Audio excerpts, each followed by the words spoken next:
স্বাগতম সবাইকে West point একাডেমিতে। আশা করি তোমরা সবাই ভালো আছো, যে যেখান থেকে ওয়েস্ট পয়েন্টের তোমরা এই ক্লাসগুলো দেখছো।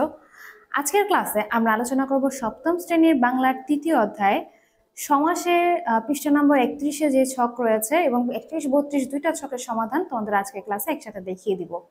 তো পৃষ্ঠা নম্বর 31-এ ছকটি করার আগে গত ক্লাসে তোমাদের সাথে আলোচনা করেছিলাম সমাস কি, কিভাবে সমাসের দ্বারা নতুন শব্দ গঠিত হয় এই বিষয়ে কিন্তু একটা বিস্তারিত ক্লাস ছিল। তোমরা নিশ্চয়ই সেই ক্লাসটি করেছো, যদি না করে থাকো এখনো তোমরা আগে সেই ক্লাসটি করে আসো, তারপর আজকের এই সমাধান ক্লাসটি দেখবে। তো পৃষ্ঠা নম্বর 31-এ তোমাদের একটা অনুচ্ছেদ রয়েছে, তোমরা নিশ্চয়ই বই খুললে সেটা দেখতে পাবে। আমি আর সেই অনুচ্ছেদটা পড়ছি না, তবে সেই অনুচ্ছেদ থেকে তোমাদের কাছে যেটা বলা হয়েছে, কোনো কোনো শব্দ ভাঙলে দুটো অংশ পাওয়া যায়। আমরা জানি সেটা হচ্ছে কি কি দুটো অংশে আলাদাভাবে অর্থযুক্ত থাকে, মানে দুইটি অর্থযুক্ত শব্দ জোড়া দিয়ে একটি নতুন শব্দ হতে পারে। যেমন বট আর তলা দুটো আলাদা আলাদা শব্দ একসাথে হয়ে বটতলা হয়েছে, তাই না? বট আর তলা দুটোই কিন্তু অর্থযুক্ত। তো আমাদের 31 নম্বর পৃষ্ঠায় যে অনুচ্ছেদটা রয়েছে সেই অনুচ্ছেদটা দেখে এরকম কিছু শব্দ খুঁজে বের করতে হয়ে বলেছে। তা এরকম কিছু শব্দ আমরা খুঁজে বের করেছি। যেমন দেখো, রেলগাড়ি, এখানে রেল একটা আলাদা শব্দ আছে, গাড়িরও কিন্তু একটা আলাদা শব্দ আছে। রেল লাইন, লাইনের একটা আলাদা শব্দ, রেলও একটা আলাদা অর্থযুক্ত শব্দ, দুটো একসাথে মিলে আর একটা নতুন শব্দ গঠিত হয়ে হয়েছে রেল লাইন। ছেলে বুড়ো, তাই না? ছেলে আলাদা একটা শব্দ যার অর্থ হচ্ছে গিয়ে কি বালক, আর বুড়ো হচ্ছে বয়স্ক লোকদের বলে। এই দুটো একসাথে মিলে একটা নতুন শব্দ গঠিত হয়েছে ছেলে বুড়ো।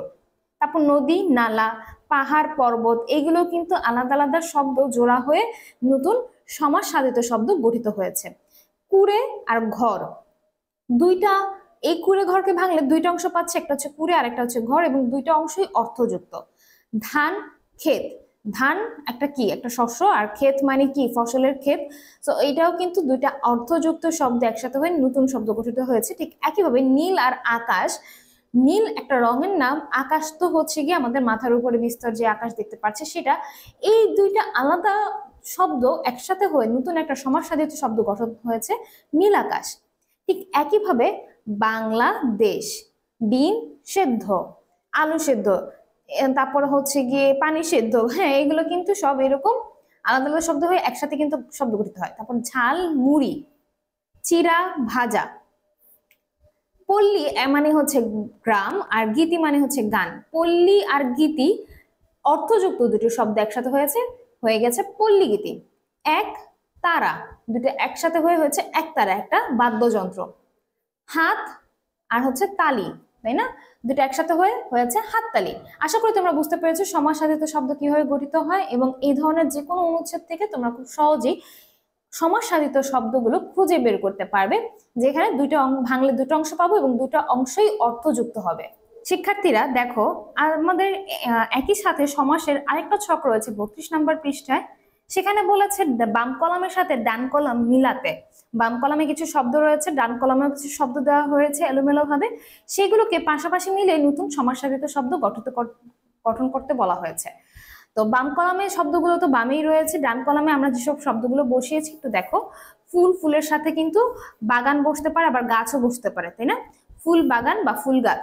এরপর দেখো ফল গাছ বা ফলের বাগান। গোলাপের সাথে জল বসতে পারে, জীবের সাথে বিজ্ঞান, প্রাণীর সাথে জগৎ, বই খাতা বা বই পুস্তকও কিন্তু হতে পারে। পাঠ্য পুস্তক, ঠেলা গাড়ি।